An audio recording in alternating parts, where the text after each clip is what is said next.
जैसे हम लोग पढ़े थे पोषण, तो पोषण दो प्रकार का होता है, स्वपोषी पोषण और विषम पोषी पोषण या परपोषी पोषण। तो स्वपोषी पोषण में हमने देखा कि स्वपोषी पोषण केवल जो है हरे पौधे करते हैं। हरे पौधे क्या करते हैं भैया? स्वपोषी पोषण करते हैं, यानी कार्बन डाइऑक्साइड गैस और जल की सहायता से परहरिम और सूर्य के प्रकाश की उपस्थिति में कार्बोहाइड्रेट का निर्माण करके अपना भोजन स्वयं बना लेते हैं।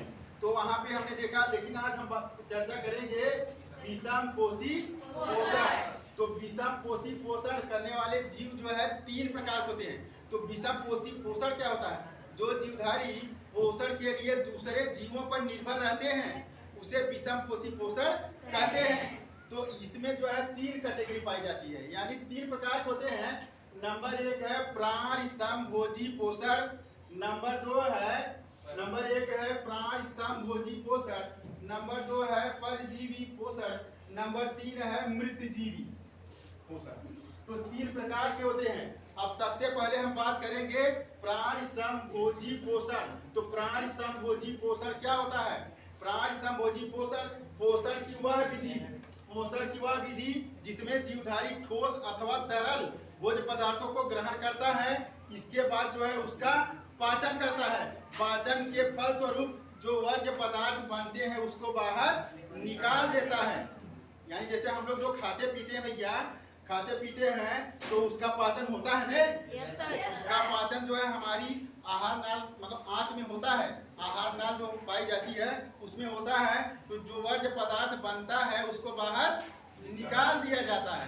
तो उसी प्रकार जो है प्राण समभोजी पोषण में जो ठोस अथवा तरल भोज्य पदार्थों को ग्रहण करते हैं और जो वर्ज्य पदार्थ बचा उसको बाहर निकाल देते हैं। तो इस प्रकार का जो पोषण करते हैं उसे हम क्या कहते हैं? प्राण समभोजी पोषण। होलोजोइक न्यूट्रिशन, इंग्लिश में होलोजोइक न्यूट्रिशन। तो इसके अंतर्गत अमीबा आता है, कुत्ता जैसे अमीबा, कुत्ता, बकरी, मानव, यानी कि जितने स्वपोषी के अतिरिक्त जितने भी जीव आएंगे जो प्राण समभोजी पोषण करेंगे वो इसके अंतर्गत आते हैं। तो देखिए जैसे अमीबा, अब आप लोगों के मन में एक विचार आया होगा, अमीबा तो भैया एक कोष की प्राणी है, वह कैसे पोषण करेगा? तो करता है, क्योंकि उसका पूरा शरीर जो है जल के संपर्क में रहता है और अमीबा अनिश्चित आकार का होता है। यानी उसमें जो है कूटपाद बनते रहते हैं और बिगड़ते रहते हैं। तो कूटपाद की सहायता से भोजन को ग्रहण कर लेता है। कूटपाद से सहायता भोजन को ग्रहण कर लेगा और अपने भोजन का पाचन जो है खाद्य धानी में करेगा और जो वर्ज्य पदार्थ बनता है उसको बाहर निकाल देता है। तो यानी इस अमीबा भी इसके अंतर्गत आता है। तो अगर आपसे पूछा जाए प्राण समभोजी पोषण के अंतर्गत कौन कौन से जीव आते हैं, तो अमीबा को मत भूलना, क्योंकि अमीबा जो है इंपॉर्टेंट, क्योंकि एक कोष की प्राणी है। आप सोचेंगे होते एक कोष की प्राणी वो कैसे प्राण समभोजी पोषण करता है, लेकिन अमीबा भी प्राण समभोजी पोषण करता है। अब दूसरी कैटेगरी आती है परजीवी। तो परजीवी यानी जो जीव जो है भोजन के लिए किसी जीव पर आश्रित रहते हैं, परजीवी कहलाते हैं। वह या तो अंदर है या बाहर। तो परजीवी दो प्रकार के होते हैं। परजीवी कितने प्रकार होते हैं? दो प्रकार के, बाह्य परजीवी और अंतः परजीवी। बाह्य परजीवी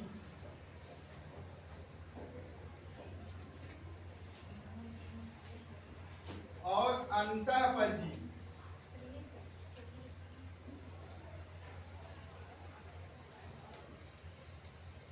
बाह्य परजीवी और अंतः परजीवी। बाह्य परजीवी यानी एक्सोपैरासाइट और अंतः परजीवी यानी इंडोपैरासाइट। तो बाह्य परजीवी क्या था? वे जीव जो किसी जीव के बाहर रह करके, यानी उसके शरीर के बाहर चिपक करके यानी बाहर रहेंगे और उससे अपना पोषण प्राप्त करेंगे, क्या कहलाता है? बाह्य परजीवी। जैसे जोंक, यहाँ पे जो लिखा गया है, जैसे जोंक क्या है? आपका ब्लड चूसता है ने, तो आपके शरीर बाहर ही रहता है। अमरबेल एक पौधा भी है जो क्या होता है? परजीवी होता है। वह कौन सा गया? अमरबेल एक परजीवी पौधा होता है। यह भी किसी दूसरे वृक्ष के ऊपर रहता है और उसी से अपना पोषण करता है। खटमल भी बाह्य परजीवी है। खटमल क्या है? बाह्य परजीवी। इसके बाद हम आते हैं अंतः परजीवी। अंतः परजीवी क्या होता है? इंडोपैरासाइट क्या होते हैं? वे जीव जो किसी जीव के अंदर रह करके अपना पोषण प्राप्त करते हैं, क्या कहलाते हैं?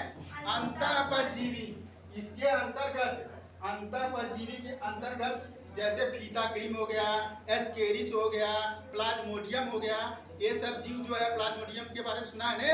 प्लाज्मोडियम जो मलेरिया रोग का कारक होता है और इसका वाहक मादा एनाफिलीज मच्छर होता है। तो वह कौन सा परजीवी है?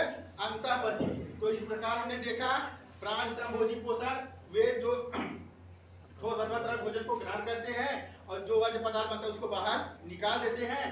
परजीवी हमने देखा जो किसी जीव के अंदर अथवा बाहर जाकर के अपना पोषण प्राप्त करते हैं, परजीवी कहलाते हैं।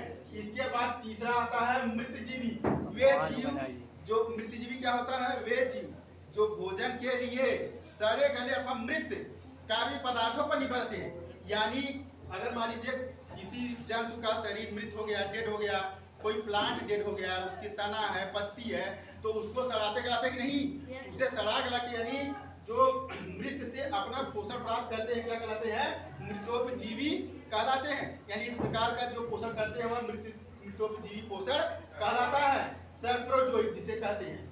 जैसे कवक हो गया, कवक या ईस्ट। ईस्ट जो है कवक है। ईस्ट क्या है? एक कवक है, जीवाणु है। ये क्या करते हैं? यह जो है किसी भी जीव का शरीर जब मृत होता है तो उसे सड़ा गला करके अपना पोषण प्राप्त करते हैं। तो हमने देखा कि जो विषम पोषी पोषण होता है वह जीव जो है 3 तरीके से करते हैं भैया।